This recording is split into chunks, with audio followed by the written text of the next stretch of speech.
The tablet landed on my desk with the kind of soft thud that changes everything. I was deep in quarterly compliance reports when this kid Ryan from legal walked in, holding that damn thing like it was radioactive. "Sir," he said, voice barely above a whisper, "you've been terminated. I'm Kenneth Harper, 58 years old, and I've been running operations at Langford Systems for 26 years. We're a $340 million telecommunications infrastructure company, not huge by Fortune 500 standards, but big enough that our infrastructure failures affect thousands of businesses across 3 states. Started here as a junior engineer right after my Army discharge, worked my way up through every department. These days, kids call me old school like it's an insult. Truth is, I take it as a compliment. I looked up from my risk assessment matrix. The numbers weren't adding up on our Q2 compliance budget, down $643,000 from Q1 with no documented approval. In the Army, we had a saying, if the math doesn't work, someone's cooking the books. Terminated? Ryan, I'm presenting to the board in 30 minutes. He didn't laugh. Just turned that tablet toward me and tapped the screen. Executive separation and buyout agreement. Kenneth R. Harper, signed, dated, time-stamped, 8:15 a.m. The wall clock showed 9:20. Where did this come from? HR routed it. Your badge is already deactivated. That's when I knew this wasn't some clerical error. This was a precision strike. And I had a pretty good idea who'd pulled the trigger. Miranda Foster, 32 years old, Stanford MBA, our CEO for the past 18 months. 8 years ago, she was a junior analyst who couldn't tell a P&L from a purchase order. I taught her everything: how to read financial statements, how to spot budget irregularities, how to think 3 moves ahead. Back then, she hung on every word like I was some kind of corporate oracle. After our previous CEO retired, the board promoted her based on her transformational vision. In 18 months, she turned our company into her personal disruption experiment, complete with consultants who'd never actually built anything. I studied the signature on that tablet. It looked like mine. Hell, it even felt like mine, which meant someone had put serious work into making it that way. Digital forensics wasn't my specialty, but 26 years in operations teaches you to spot when something's been manufactured. "Ryan," I said, standing up and grabbing my portfolio, "walk with me." "Walk where?" "To the boardroom."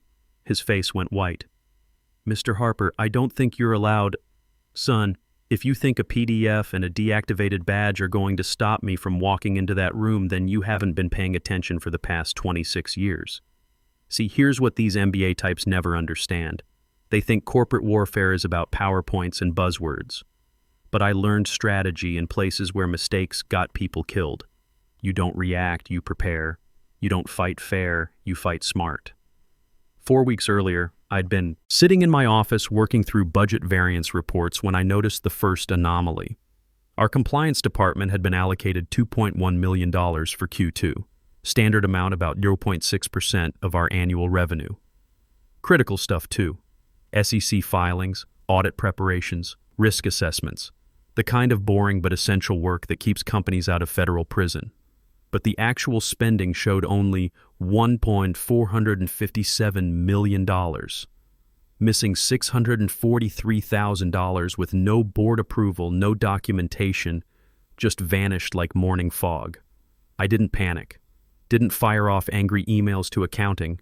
Instead, I did what any good engineer does when something doesn't add up. I started collecting data. I pulled the GL codes for that missing money, tracked it through 3 different cost centers before finding it buried in something called Digital Transformation Initiative, a department that didn't exist 6 months ago, with a budget bigger than some of our core engineering teams. The woman running it?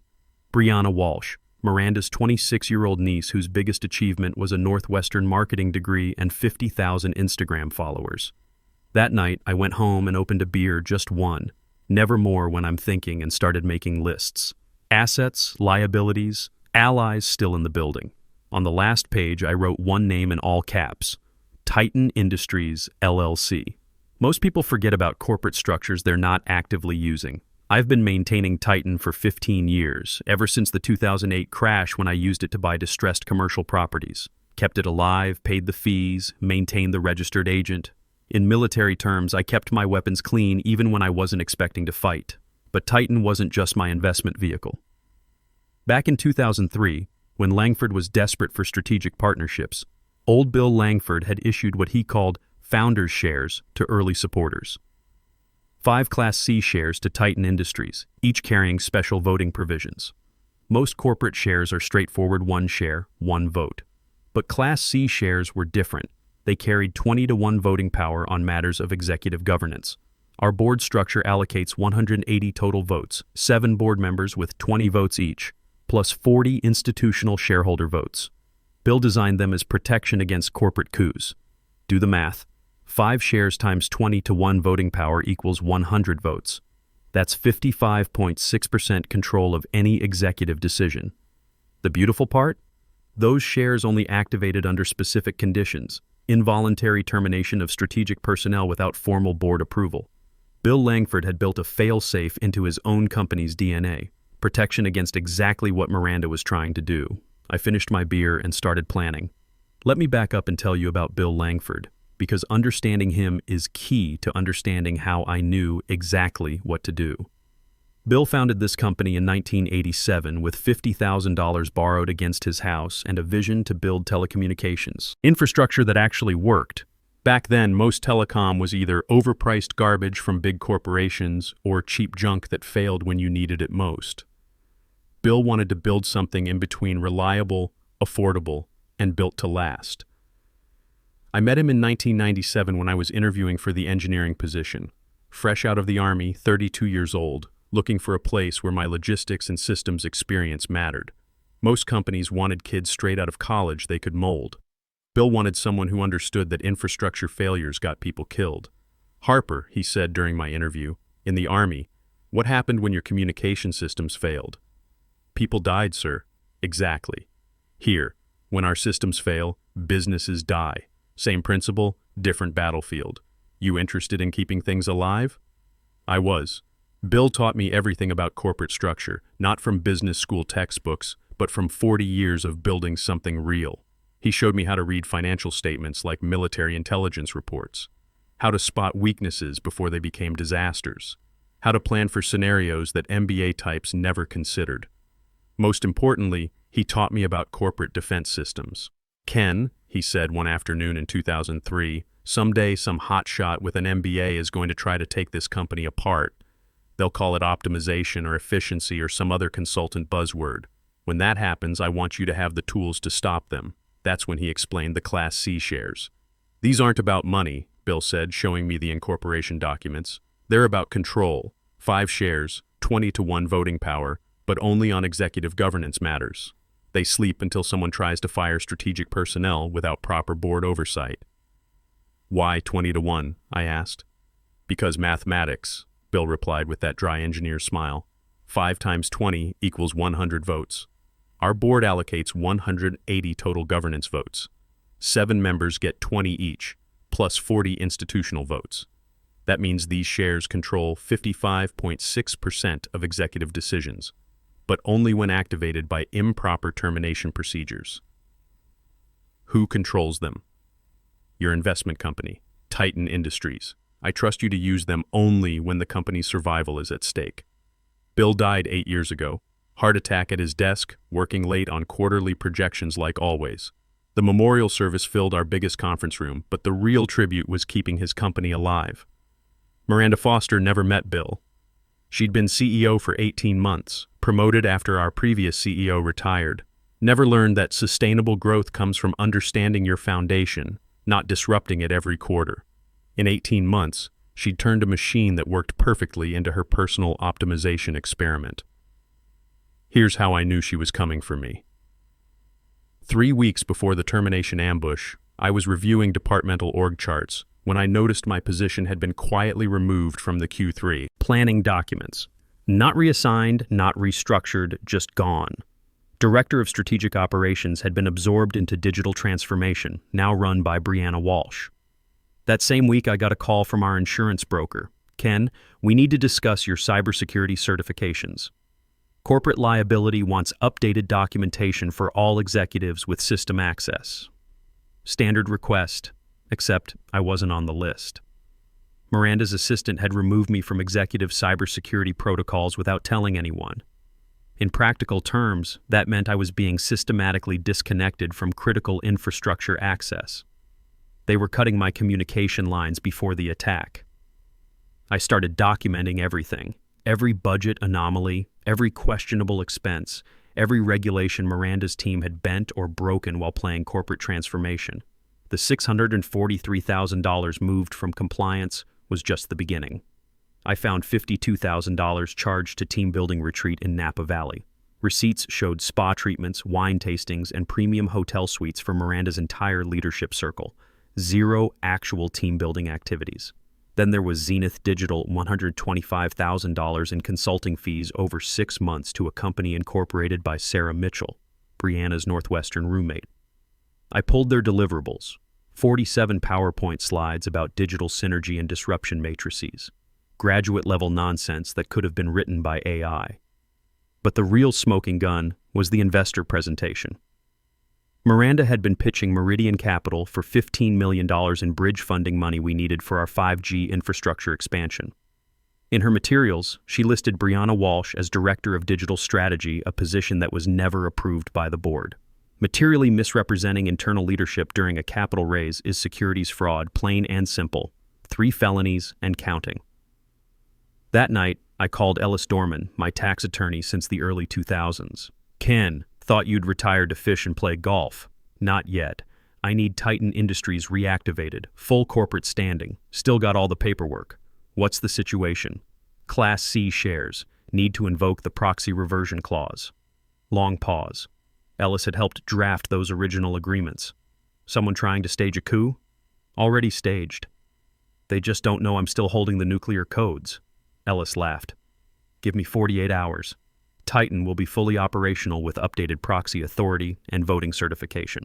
I spent those 48 hours preparing my evidence package. Financial forensics, regulatory violations, securities law breaches, everything documented, watermarked, and backed up to off-site servers. By the time Miranda's termination paperwork hit my desk, Titan Industries held controlling interest in Langford Systems' executive governance. The moment she fired me without board approval, those Class C shares activated automatically. Bill Langford's failsafe had been sleeping for 20 years, waiting for exactly this moment.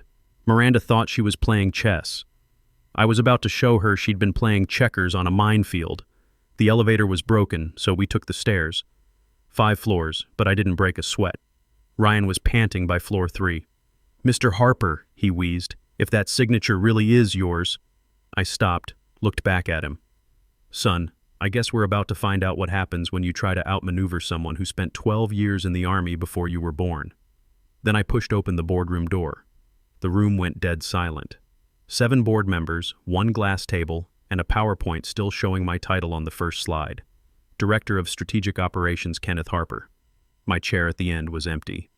Until it wasn't. Miranda Foster froze mid-sip on her monogrammed coffee mug. The woman who used to ask me if CapEx was a Marvel character now controlled our company. 8 years ago, she couldn't balance a departmental budget without calling me twice for help.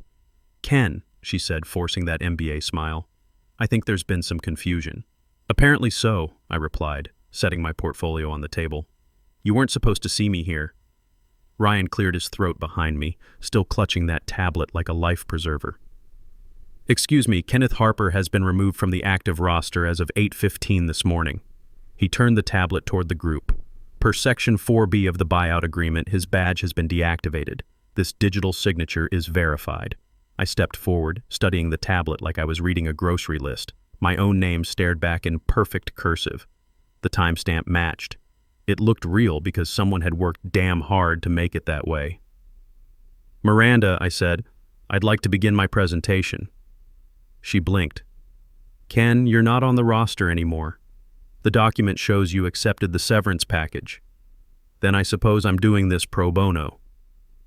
I opened my portfolio and pulled out the printed agenda, quarterly forecast deviations presented by Kenneth Harper. Warren Caldwell, our senior board member, leaned forward. Warren had been here since the Clinton administration. He knew where all the bodies were buried. "What's this about, Ken?" I clicked my remote. The projector flickered to life. Slide 1. Unauthorized financial allocations, Q2 to present. The room temperature seemed to drop 10 degrees. Bullet points loaded one by one. $643,000 reallocated from compliance to digital transformation without board approval. $52,000 charged to company card for executive retreats in Napa Valley. $125,000 in consulting fees to Zenith Digital, a shell company. Deferred severance payouts hidden in facilities maintenance codes. Miranda's coffee mug rattled against the table as she set it down. Ken, this is inappropriate. You don't have standing to... Then I assume you've read the full buyout agreement. I cut her off. That shut her up fast. Warren spoke next. Context, please. Ryan, scroll to section 6.3 on that tablet. Poor Ryan looked like he wanted to disappear into the wall. He fumbled with the device, nearly dropping it. Section 6.3, he read, voice cracking. Reversion of strategic authority and proxy voting rights. Upon execution of involuntary executive termination without board approval, all strategic authority shall revert to the original holder of Class C equity units. The youngest board member, some hotshot from Goldman, looked up. Who holds the Class C units? Originally issued to Titan Industries LLC in 2003, I said. Reactivated 3 weeks ago with full proxy authority. Another silence, but this one had weight to it. And you're affiliated with that entity? Warren asked. I smiled without warmth. I am Titan Industries LLC. You could have heard a pin drop in a thunderstorm. Miranda finally found her voice. This is fraud, legal gymnastics. Fraud requires deceit, I replied. The documents are publicly filed. Share transfer is logged with Delaware Secretary of State. ION is traceable. You can verify every page. I clicked to the next slide.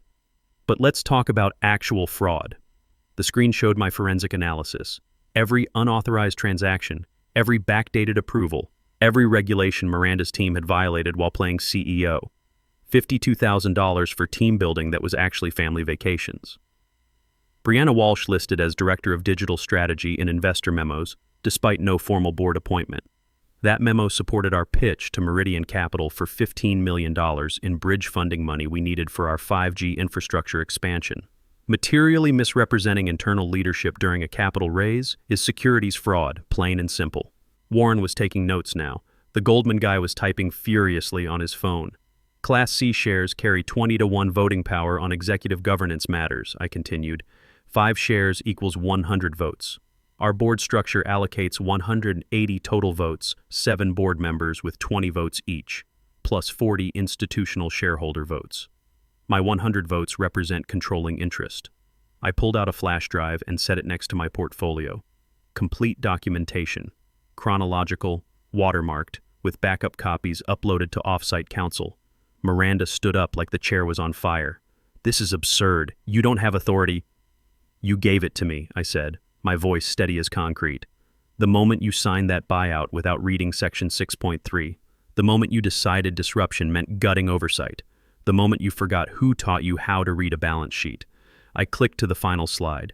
At the top was a letter from our corporate liability insurer, subject line highlighted in yellow, coverage denial Section 14D breach of due diligence. Our insurance company responded within an hour of my inquiry, I said. Coverage voided due to failure to seek legal counsel prior to contractual authorization of executive termination. Miranda sank back into her chair like someone had cut her strings. Warren cleared his throat. I move to call a formal vote on the removal of CEO Miranda Foster, pending full investigation into unauthorized executive actions and procedural violations. Seconded, said the Goldman guy without looking up from his notes. All in favor? Hands went up around the table. Firm, deliberate, like they were swearing in for war. All opposed? Nothing. Not even Brianna, who sat near the back looking like she'd been hit by a truck. Motion carries. The room exploded. Phones dialing, voices rising, assistants summoned. Miranda didn't argue, just sat there, stripped of title, authority, and the illusion that an MBA was a substitute for experience. Her carefully constructed corporate persona had cracked like cheap paint under pressure. I tapped my tablet one final time. The screen went black. I will not be accepting the role of CEO, I announced. That got their attention. Warren blinked. Excuse me? I never wanted the throne, I said. I wanted the termites out of the walls.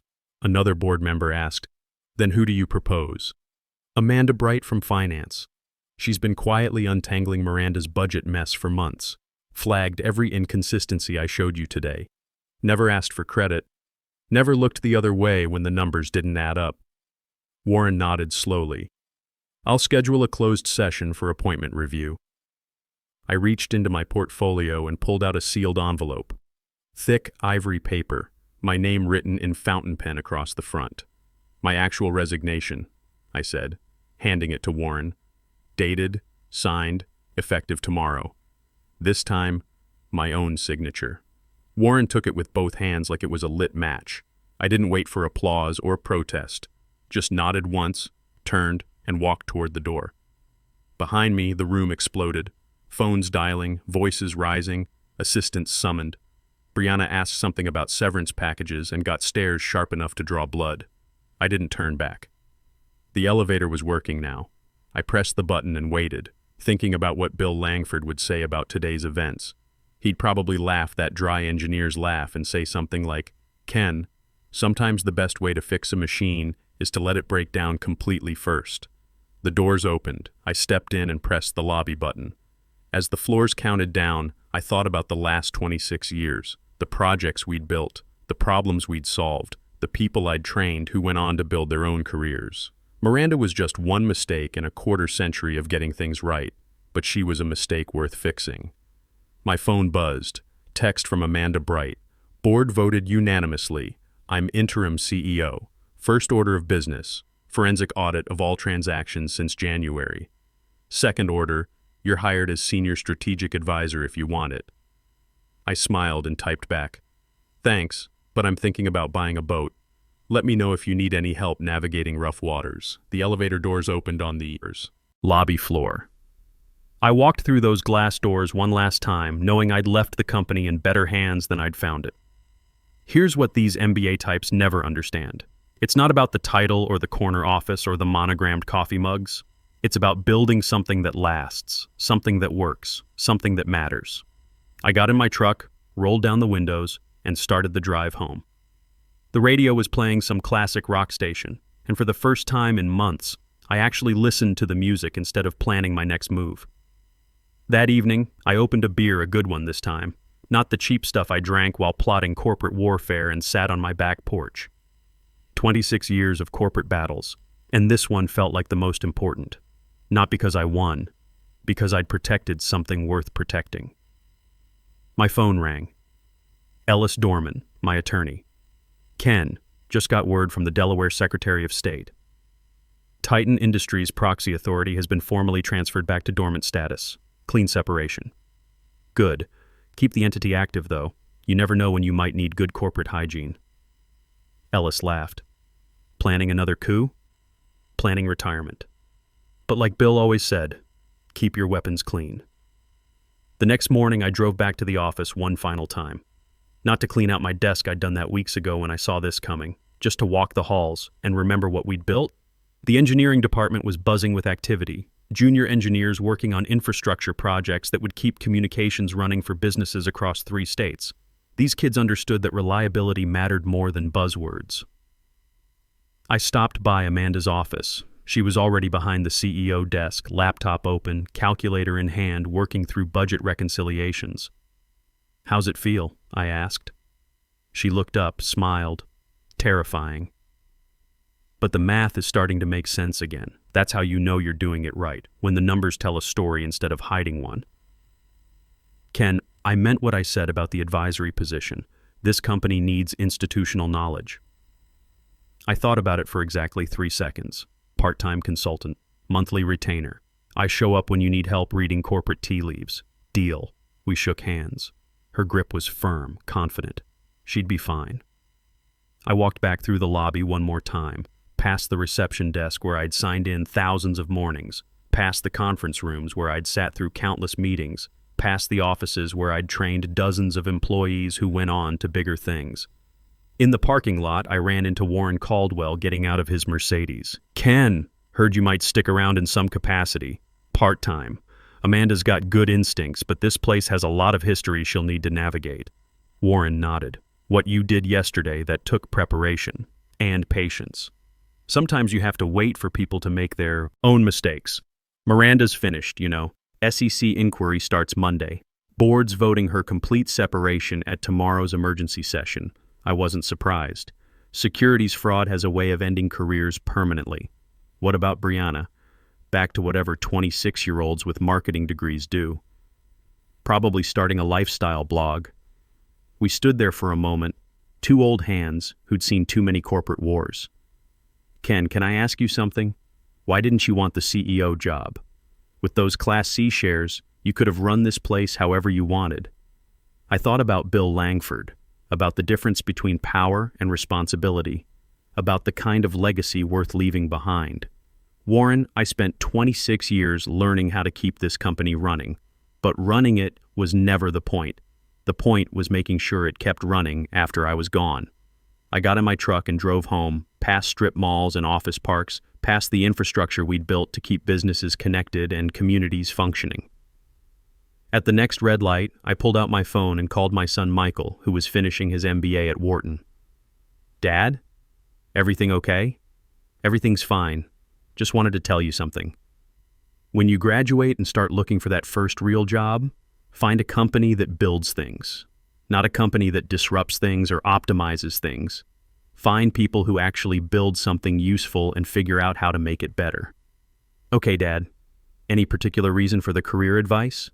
Just learned the difference between winning a war and winning a battle. Thought you should know. After we hung up, I sat in my driveway for a few minutes, engine off, thinking about the next chapter. Maybe that boat wasn't such a bad idea, or maybe I'd start consulting for small engineering firms, help them avoid the mistakes that bigger companies always seem to make. Either way, I was done fighting other people's wars. Time to build something new. They tried to erase me. Instead, I rewrote the ending. Game over.